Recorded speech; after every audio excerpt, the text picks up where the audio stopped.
Hai siblings, jumpa lagi dengan aku Dr. Z. Nah, hari ini aku bakalan kasih 5 favorit skincare aku di tahun 2020. Satu persatu kita akan bahas secara detail.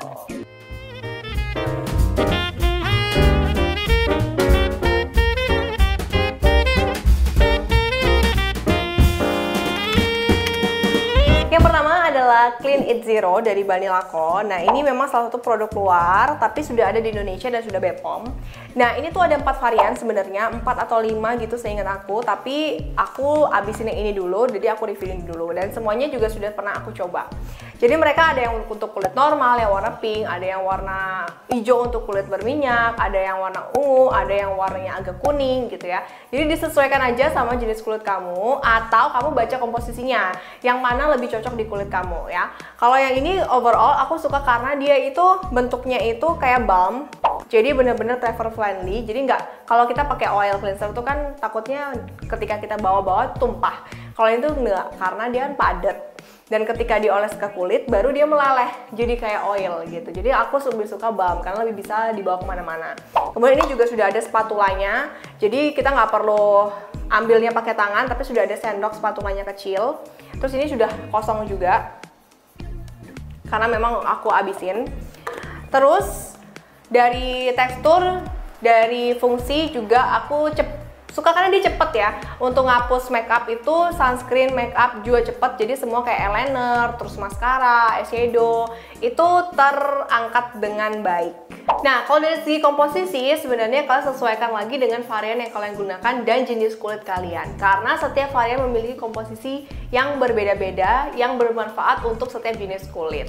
Nah, kelebihan dari produk ini yang aku suka, kenapa? Karena kemampuannya untuk membersihkan itu lumayan oke dan juga hipoalergenik, tapi kekurangannya harganya agak pricey dan agak sulit sih sebenarnya dicari. Kalian yang pertama kali mau coba cleansing balm, ini mungkin bisa dipertimbangkan. Produk kedua adalah Low pH Good Morning Gel Cleanser dari COSRX. Banyak pertanyaan yang masuk ke aku, dok, ini bisa nggak sih dipakai malam hari atau sore hari? Karena namanya itu good morning, jadi orang berpikir langsung ini cuma boleh pagi hari. Tapi sebenarnya enggak ya, jadi ini bisa dipakai pagi, siang, sore, malam, terserah kamu kapan aja memerlukan sabun wajah untuk membersihkan wajah kamu. Nah, yang aku suka adalah yang pertama, pH-nya itu sesuai dengan pH kulit wajah. Jadi kalau dulu tuh kebanyakan pH dari sabun wajah itu adalah ke arah basa, yaitu di atas 7, dimana pH kulit wajah kita tuh sebenarnya 5-6.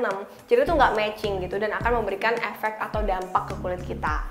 Yang kedua adalah teksturnya. Jadi teksturnya itu gel dan ketika dipakai sebenarnya busanya nggak terlalu banyak, tapi dia lumayan cepat atau bagus untuk membersihkan kotoran dan sisa makeup. Even makeup pun bisa keangkat pakai ini. Yang ketiga adalah dia terjangkau harganya dan juga mudah dicari. Jadi di Indonesia udah banyak dijual di toko-toko e-commerce, ada juga toko fisiknya di Indonesia. Jadi gampang dicarinya. Yang keempat tuh dari segi komposisinya, karena di sini itu tidak memakai SLS atau SLS. Karena kulit aku lumayan sensitif terhadap SLS. Jadi ini aku suka banget karena dia pakai Cocamidopropylbetaine sebagai deterjen atau surfaktannya, sama sodium lauryl methyl isethionate. Nah, mungkin kalau teman-teman yang kulitnya agak sensitif terhadap SLS atau deterjen, atau yang kulitnya kering nih, kalian bisa pertimbangkan berbagai macam surfaktan atau deterjen lain seperti ini. Nah, selain itu dia itu ada kandungan evening primrose, kemudian ada tea tree oilnya, terus ada betaine salicylate-nya, ada allantoin-nya, yang menurut aku bisa dipakai semua jenis kulit, terutama jenis kulit berminyak dan mudah berjerawat. Jadi ini aku suka banget. Yang selanjutnya yang aku suka lagi, after feelingnya. Jadi setelah cuci muka itu di wajah nggak terlalu yang kayak ketarik keset banget gitu. Kalau aku pakai ini sih enggak, tapi ada beberapa orang mungkin yang lebih ke arah dry skin atau kulit kering karena ada kandungan tea tree oil sama betaine salicylate-nya, mungkin lebih hati-hati. Yang ketiga adalah serum dari The Ordinary yang niacinamide dan zinc. Ini udah sampai habis aku pakai karena memang aku sesuka itu sama niacinamide. Dan di produk ini itu uniknya ada zincnya. Jadi zinc itu bermanfaat juga untuk kayak bantu memperbaiki skin barrier juga. Niacinamide pun begitu. Dan mereka menurut aku kombinasi yang menarik. Jadi bantu banget untuk di kulit berminyak dan mudah berjerawat seperti aku. Jadi niacinamide sendiri itu banyak banget fungsinya untuk meregulasi produksi minyak, kemudian bisa membantu mencerahkan wajah, bisa membantu mengurangi kemerahan, dan juga baik untuk skin barrier. Jadi ini produk Holy Grail dan aku suka banget karena bantu banget di muka aku yang gampang banget berjerawat dan berminyak. Yang kedua, aku suka juga dari segi teksturnya, meskipun dia serum tapi nggak terlalu cair banget, jadi dia kayak membuat hidrasi kulitnya itu tetap terjaga gitu. Jadi nggak yang bener-bener hilang cair dan lenyap gitu ketika kita pakai, tapi tetap ada kayak dia bikin lapisan di atas kulit tapi dia nggak lengket. Jadi ini untuk yang teman-teman kulit berminyak dan mudah berjerawat mungkin aku bisa sarankan. Tapi untuk kalian yang baru pertama kali mau mencoba menggunakan niacinamide harus lebih hati-hati karena ini persentasenya itu 10%. Jadi niacinamide itu persentasenya ada yang 2, ada yang 4, ada yang 6, 8, 10 dan seterusnya. Nah, ini persentasenya lumayan cukup tinggi ya, jadi 10%. Jadi kalau kalian baru mau mulai, kalian bisa coba atau try dulu mulai dari yang 2% atau 4%. Karena sebenarnya dari penelitian 2-4% itu sudah memberikan hasil ya, nggak mesti tinggi-tinggi banget. Selanjutnya adalah obat Totol dari Jarte. Nah, ini produk lokal, jadi ini made in Indonesia ya. Ini salah satunya spot treatment yang aku suka juga karena untuk jerawat yang matang, dalam artinya sudah ada nanahnya, ini cepet banget. Tapi kalau sudah pecah, kalau pakai ini agak perih ya, karena memang dia ada kandungan-kandungan yang ketika kena kulit itu agak terasa dingin, kalau ada luka agak perih. Nah, yang aku suka dari Jarte Spot Treatment Lotion ini, pertama ada komposisinya. Jadi komposisinya itu ada bentonite, sulfur, salicylic acid, niacinamide, sama ada Centella asiatica extract. Jadi meskipun ada kandungan yang berfungsi untuk mengeringkan atau membuat jerawatnya lebih cepat kering, tapi ada juga kandungan yang untuk buat dia balance, seperti Centella asiatica itu kan mempercepat penyembuhan luka, kemudian ada niacinamide yang bantu untuk meredakan kemerahannya. Jadi sebenarnya komposisinya itu lumayan oke dan kompleks gitu. Yang kedua itu adalah packagingnya cukup unik, jadi kayak obat dokter gitu dia desainnya.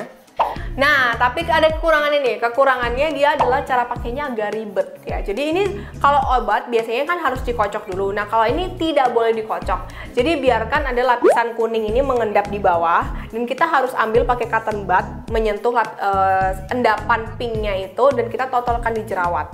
Jadi menurut aku cara pakainya agak ribet sih dan agak berantakan, messy aja gitu. Nah, yang terakhir adalah Sunblock Comfy Water. Yang aku suka dari Sunblock ini adalah SPF 50. Meskipun di akhir tahun kemarin itu ada beberapa isu tentang SPF dari Sunblock ini yang katanya tidak sesuai dengan klaimnya. Jadi mereka masih dalam tahap uji coba. Sebenarnya agak sedih sih kalau memang itu benar ya, karena aku benar-benar in love banget sama sunblock ini karena pertama mudah banget diaplikasikan, jadi mudah banget di blend, mudah banget diratain di kulit, itu terasa nyaman karena dia bentuknya lotion dan water base, jadi kandungan oilnya tuh hampir nggak ada. Kedua, komposisinya dia ada kandungan cicanya yang bantu untuk menenangkan kulit, kemudian untuk kulit yang berjerawat pun sangat banyak banget manfaatnya. Terus yang ketiga, kandungannya adalah physical sunblock, dimana titanium dan zinc oxide itu memang kalau aku pribadi itu lebih suka pakai physical karena kulit aku berminyak dan mudah berjerawat. Biasanya kalau pakai yang chemical itu agak lebih gampang untuk ada reaksi di kulit aku. Jadi ini physical 100%, jadi aku suka banget. Terus dia nggak gitu lengket juga, dan yang penting dia non nano sunblock karena kalau aku pribadi aku lebih cari yang non nano sunblock. Yang terakhir aku sukanya itu tidak ada scents-nya atau fragrance ya, orang bilangnya kayak wangi-wanginya tuh nggak ada. Kalau aku pribadi untuk skincare itu aku lebih suka yang nggak ada wanginya gitu, dan ini nggak ada wangi itu fragrance-nya. Kekurangan dari produk ini yang pertama adalah wet cast. Jadi kalau teman-teman yang kulitnya agak coklat sama matang mungkin akan sedikit terlihat abu-abu ya, jadi biasanya nggak suka pakai yang 100% physical sunblock kayak gini. Tapi kalau di aku suka banget sebenarnya. Terus yang kedua adalah klaimnya ya, karena memang beberapa isu di akhir tahun kemarin kalau klaimnya itu sebenarnya dia nggak 50 SPF-nya, tapi kalau nggak salah antara 19 sampai 20-an gitu. Dan mereka lagi mengadakan uji ulang ya. Kita tunggu aja nih sampai uji ulangnya keluar ya. Semoga aja mereka bisa memperbaikinya ya, jadi kita bisa pakai. Nah, kekurangan selanjutnya adalah dia belum ada official store kayak toko dimana kita bisa beli. Jadi biasanya beli online dan agak susah. Kemudian harganya juga lumayan ya, pricey. Aku harap dia bisa menurunkan harganya. Nah, itu dia 5 skincare favorit aku di tahun 2020. Dari cleanser, kemudian serum, obat total, dan juga sunblock atau sunscreen. Nah, itu buat kalian, semoga bermanfaat. Jangan lupa subscribe dan hidupin bel notifikasinya supaya kamu gak ketinggalan info terbaru dari aku. Dan kalian bisa lihat juga info edukatif lainnya di TikTok dan Instagram aku. Jangan lupa share video ini ke teman-teman kamu yang butuh, karena berbagi itu adalah amal. See you on next video. Bye siblings!